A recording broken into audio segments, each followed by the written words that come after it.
Morning students, myself Mahendra Saini, faculty from Civil Engineering Department.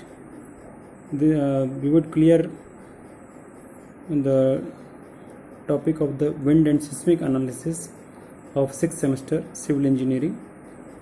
Okay, today in the last lecture we have discussed about we were discussing about different mechanism of failure mechanism of masonry with respect to the earthquake. In this succession we are moving towards in-plane failure. We have discussed about out-plane failure. So here we are able to see that two types of wall in the first figure given. Existing foundation is soil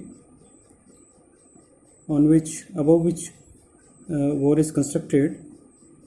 Okay, so in the first figure, left side wall, first wall is of 1.5 brick, and another in the first picture another wall is of 1 brick only. Okay, first wall is thick wall and the second wall is thin wall. So nature says if earthquake occurs, then overturning effect will occur in the thin wall. Okay, and same as in the next diagram, it shows again two walls existing on soil foundation. Okay, short wall 1 brick and another wall is tall wall of same thickness, means 1 brick. So overturning will take place in the tall wall in comparison to the short wall. Okay, so we have remember these things that we have constructed under the law of nature for safety purpose, which structure get failure first. Okay, according to this we should construct the structure. Okay, next failure mechanism is in-plane failure. Okay, the freestanding wall, first point is the freestanding wall fixed on the ground is subjected to ground motion on its own plane. Okay, it's clear. The damage modes if an unreinforced shear wall depend on the length to width ratio of the wall. Okay, spelling mistake is there, width ratio, not ration, width ratio of the wall. Okay, length to width ratio means aspect ratio. Okay, so if shear wall is unreinforced, then it depends on the length of width ratio. Okay, third point is a wall with small length to width ratio.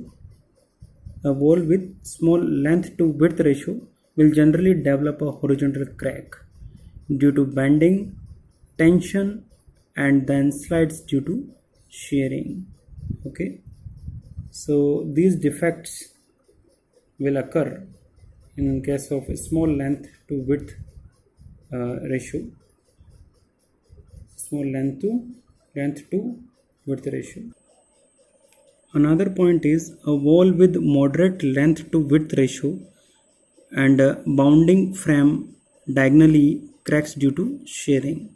So these are the different modes, means which type of failure will occur when length and width ratio are vary. Okay, in some cases length is more, in some cases width is more. Okay, a wall A wall with large length to width ratio may develop diagonal tension at both the sides and horizontal cracks at the middles. Okay, we will clear these all points with the help of diagram. Okay, so these are the pictures showing various modes of failure in plane failure. In case of in plane failure, wall B, here wall B is here with moderate length to width ratio. Okay, so this wall having moderate length, this is the length and this is width. Okay, length to width ratio. And another wall is having larger length to width ratio. Length is large as compared to the width. Okay, in the first case, having moderate length to width ratio, diagonal tensions will occur and collapse will take place in the due to this diagonal tension. Okay, let's see that what will happen when we use larger length to width ratio in case of wall. In this case, diagonal tension will occur in the corners and at the center horizontal shear will occur. So these have the causes of failure in case of in plane failure. Okay, so I think you are able to understand what which type in plane failure will occur in various modes. Okay, these are the pictures showing in plane failure in the darkened circle. Another view of in plane failure in the form of diagonal tension or horizontal shear, horizontal cracks in the center.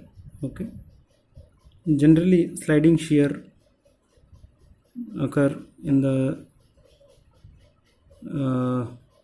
on account of horizontal forces, and diagonal shear in case of middle tension, horizontal tension is seamed in the center.